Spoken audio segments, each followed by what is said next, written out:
तो क्या करना है, इससे हटना और आरसीएम वाले विशेष हटे, इस पे आओ। नाम नहीं बोलते, जय आरसम बोलो, जय आरसम नहीं बोलना, बहुत ज्यादा रेस्पेक्ट करनी है ऐसे कर लो।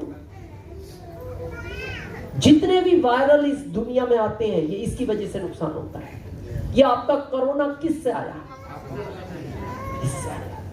कोरोना ने भी कहा मैं तैयार हूं, आप करो ना, और आपने खूब किया। जितना नुकसान भारत में कोरोना ने किया ना, आप विश्वास नहीं करोगे। आंकड़े अगर सुनते हैं ना तो कांप जाते हैं आदमी। हमारे सामने भारत के कई ऐसे आंकड़े हैं, दादा दादी चले गए, माता पिता चले गए, भाई बहन चले गए, अकेली 11 साल की बेटी बची उस परिवार में इस कोरोना की वजह से। कौन पालेगा उसको? और ये एक वायरल नहीं है, अभी राजस्थान में डेंगू चल रहा है, डेंगू एक ही परिवार में 25 दिन पहले की घटना है। हमारे एक डिस्ट्रीब्यूटर है, उनके रिश्तेदार में दादा दादी और मां और एक भाई, चारों एक ही दिन में शांत हो गए। खाली पिता बचे और एक बेटी बची। एक वायरल कोई है ये, और ये सब इससे आता है। अभी मान लो सबसे छोटा वायरल ले लो, सर्दी है आपको, सर्दी मान लो उदाहरण के तौर पे सर्दी हो गई तो हो गई। अब गलती से उस दिन रुमाल नहीं है जेब में,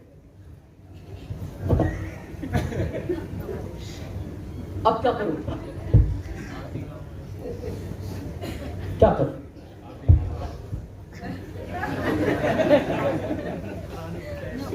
ये परमानेंट रुमाल, याद करो बचपन यही तो था, ज्यादा होता था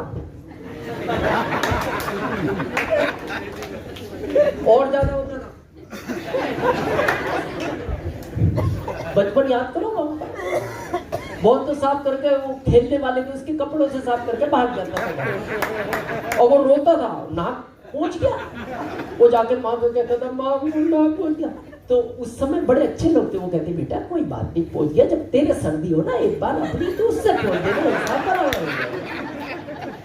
आज की तरह लड़ते कोई नहीं, फ्लैट से निकल गए, क्यों तुम्हारे बच्चे ने ऐसा क्यों, उस समय नहीं था। तो आज के बाद इससे हटना।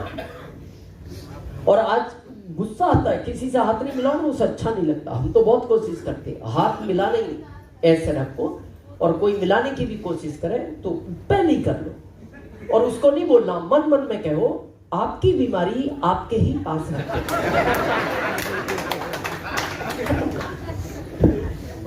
हालांकि एकदम जाएगा नहीं, कोशिश करो। दूसरा क्या करना है, आरसीएम में पैर नहीं छूने आज के बाद, ये परंपरा बंद करो। पैर दो ही लोगों के छूने चाहिए जिंदगी में, एक तो अपने माता पिता, एक अपने धर्मगुरु, तीसरे का कभी पैर नहीं छूना, क्योंकि इसके जितने फायदे हैं उससे ज्यादा नुकसान है।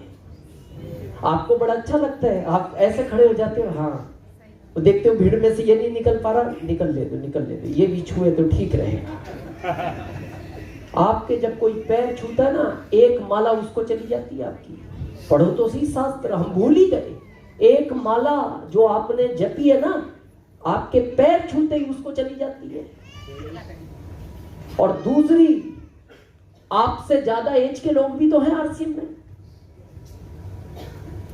अगर आपसे उम्र में बड़ा छूता है तो आपकी 11 माला उसको चली जाती है एक बार पैर छूने से। अब आपकी एज कम है, अचीवमेंट बड़ा है, तो आपके इसमें तो आप बाबूजी बैठे हैं, हमारे अजय सर बैठे हैं, कितनी एज के लोग हैं ये। अब ये भी, ये आपकी देखा देख छूते, इनको लगता है शायद रॉयल्टी इधर ही है, ये इस चक्कर में छूते। अच्छा और छोड़ो, फिर ये बेटियां छूती हैं, शायद हम भूल गए, बेटी के पैर शास्त्रों में लिखा है पिता अगर छूता है 101 मालाओं का पुण्य मिलता है, स्वर्ग मिलता है उस पिता को। और अगर बेटी आपके पैर छू रही है तो बड़े ध्यान से सुनना आगरा वालों, आपके लिए एक दिन धरती फटेगी। मतलब आप उधर भी नहीं जाओगे। यही बैठा करना। तो आज से संकल्प लेंगे और सिम वाले इससे दूर रहेंगे। ये करो, पैर छूने की परंपरा बंद रखो, गले मिल लो, ज्यादा अच्छा लगता है, रेस्पेक्ट करनी है। और ये तो पैर वैसे भी छूना कुछ नहीं है, ये नाटक हो गई। वो ऐसे छूता पैर, वो कई को तो ऐसा लगता है करंट नहीं लग जाए, बड़ी दूर से कर देता है। ये कोई पैर छूना होता है? वो माता पिता भी ऐसे करते हैं, ये पैर छूना, पैर ऐसे छुए जाते हैं और ऐसे करके वो लगाता है। चलो, हमें तो छूने ही नहीं, रहने तो, इससे भी क्या फर्क पड़ रहा है। आखिरी, हमारे पहनावे पे ध्यान देना है और हमें भारत को सिखाना है। हमारा पहनावा पूरा होना चाहिए, ये भारत की संस्कृति है। हमने पश्चिम देशों को देख देख के नकल करके, पश्चिम देशों में रिवाज है कपड़े छोटे पहनने का, भारत का रिवाज कोई है कपड़े छोटों का। ये जितने चैलेंज होते हैं वो यहाँ से कहने का विषय नहीं है, ये उसका एक कारण कपड़े छोटे भी है। हमारे यहाँ आज के 40 साल पहले देखो कपड़े वहां तक पहनते थे लोग, वो पश्चिम को देख देख के फिर वो 10 साल में यहाँ आ गए, फिर 10 साल बाद यहाँ आए, फिर 10 साल बाद यहाँ आए। अभी आप मेट्रो सिटी जाओ, दिल्ली, बॉम्बे, कलकत्ता, यहाँ है यहाँ। और हम ये सोच रहे हैं जाएंगे कहां तक। अच्छा, भारत 10 साल में छोटे हो रहे हैं तो कहीं तो रुकेंगे कहां है? क्या हो गया? और एक ही कारण है इसका, क्या? पश्चिम देश। तो एक लाइन आखिरी सुनना चाहते हो? बहुत ज्यादा पश्चिम को फॉलो किया तो पश्चिम में जाके सूर्य देवता भी डूब गए। क्या जगह है पश्चिम? मतलब सूर्य देवता कहते हैं पूरी दुनिया को चमकाता हूं, पर वहां जाके मेरे को भी डूबना ही पड़ा। थोड़ा चेंज करें, हम आरसीएम वाले हैं और ये संस्कार हम लाएंगे, भारत में भी लाएंगे। अभी जैविक खेती पे आरसीएम ने काम शुरू किया है, पूरे भारत को जैविक खेती करेगा। यहाँ बहुत सारे किसान हैं, आपसे भी निवेदन है जैविक पे ध्यान दो, क्योंकि जिस तरह से ये फर्टिलाइजर यूरिया काम में आ रहा है, आप लिख लो, तीसरी पीढ़ी धरती मां बंजर हो जाएगी आपकी, तीसरी पीढ़ी में। अब आप छोड़ के गए 500 करोड़, ये तो धरती मां बंजर होगी, ना ये अनाज देगी, ना फल देगी, ना सब्जी देगी। क्या करेंगे वो बच्चों 500 करोड़ का? खाएंगे क्या? ये तो फल भी नहीं देगी। तो थोड़ा सा हमें इस पे भी जागरूक करना है देश को। यहां से ये सफर